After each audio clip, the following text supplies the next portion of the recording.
Hello, good afternoon. Kakauwi ko lang ng office. So, ngayon aasikasuhin ko yung succulent ko. Regalo sa akin, namatay yung isa kasi na overwater. Hindi ko alam. So, this one.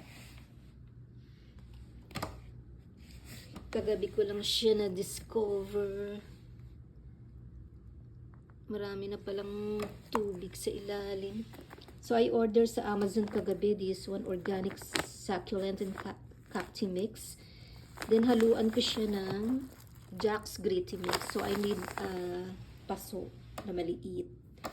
Maghahanap ako sa garden. Medyo malamig na rito. So, kasi pag nag-fall, mamamatay na yung mga halaman. So, kasi pag nag-fall na, wala na, laglag